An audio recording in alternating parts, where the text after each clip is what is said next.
ये बदायूं की धरती ने हमेशा संदेश दिया है और ये ऐसी धरती रही है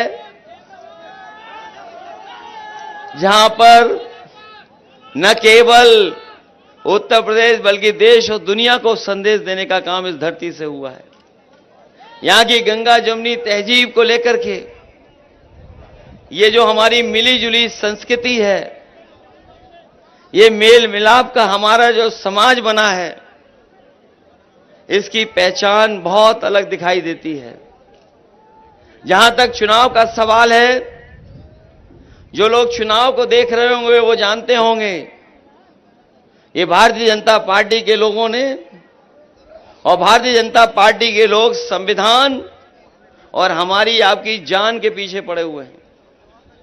एक तो ये संविधान बदलना चाहते हैं और दूसरा वो कोविड वाली बात आपके सामने आ गई होगी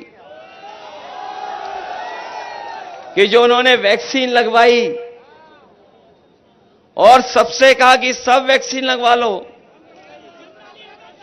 सबने लगवाई, लेकिन शायद हमारे जैसे कुछ साथी होंगे जिन्होंने नहीं लगवाई होगी। लेकिन सोचो, जिन्होंने वैक्सीन लगवा ली होगी वो जब सर्टिफिकेट देखते होंगे तो क्या गुजरता होगा उन पर। और अब तो जिन्होंने वैक्सीन लगवाई और जो सर्टिफिकेट देखते होंगे वो लोग भी इस बार निकल पड़ेंगे भारतीय जनता पार्टी के खिलाफ मतदान करने के लिए, क्योंकि ये तो आपदा में अवसर ढूंढ रहे थे। याद है कि नहीं याद है?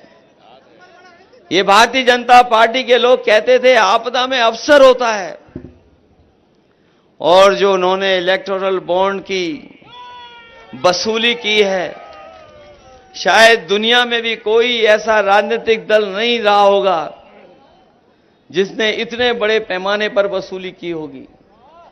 बड़े बड़े उद्योगपति, बड़े बड़े कारोबारियों से तो ले लिया पैसा इन्होंने।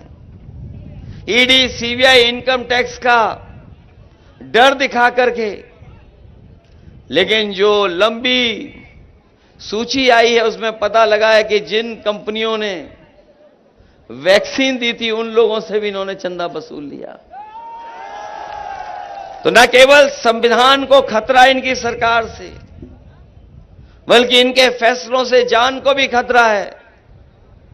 और पिछले 10 साल में जितनी भी इन्होंने बातें की हैं सब झूठी बातें, और वादे भी झूठे निकले इनके।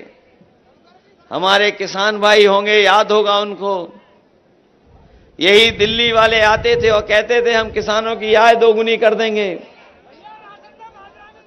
और किसानों ने मेहनत की, किसानों ने तैयार हो गई अपनी फसल। जो आज के समय में लागत है वो लागत बढ़ गई। लेकिन बताओ, यहां तो सब किसान और किसान से परिवार के जुड़े लोग हैं। अगर किसी की भी आय दोगुनी हो गई हो तो बता दो।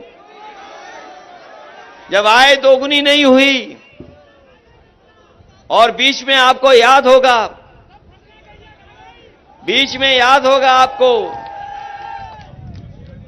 कि इन लोगों ने काले कानून लाने का काम किया, और वो अगर काले कानून आ गए होते तो हमारा किसान और किसान की पैदावार उद्योगपतियों के हाथ में चली जाती। यही इसी देश के किसान जाकर के दिल्ली पे धरने पे बैठ गए, सालों साल बैठे रहे, लेकिन जब चुनाव उन्हें लगा कि वो चुनाव उनका हार जाएंगे या डगमगा जाएगा चुनाव, उन्होंने तीनों काले कानून वापस ले लिए। कानून वापस लेकर के ये फैसला नहीं लिया कि एमएसपी मिलेगी। हम अपने किसान भाइयों को आज कहना चाहते हैं, जो लोग ये नारा दे रहे हैं विकसित भारत बनेगा, हमारा देश विश्व गुरु बनेगा, हम बीजेपी के लोगों से कहना चाहते हैं, जिस दिन हमारे किसानों को जो कानूनी अधिकार है एमएसपी का, जिस दिन सरकार दे देगी, उसी दिन हमारा किसान तो खुशहाल होगा ही होगा, हमारा देश भी विकसित देश बनने की राह पे चल देगा। जहां इन्होंने विकसित यात्रा को गांव-गांव पहुंचाया था, अगर हमारे किसान भाई और जो प्रधान लोग बैठे होंगे यहां, अगर प्रधानों ने न सहयोग और मदद की होती तो इनके गांव में भी विकसित भारत के कोई कार्यक्रम नहीं हो पाते। और जब इन्हें वोट चाहिए था तो ये राशन दे रहे थे, और राशन में रिफाइंड तेल और न जाने क्या क्या दे रहे थे, नमक। और आज क्या दे रहे हैं आपको?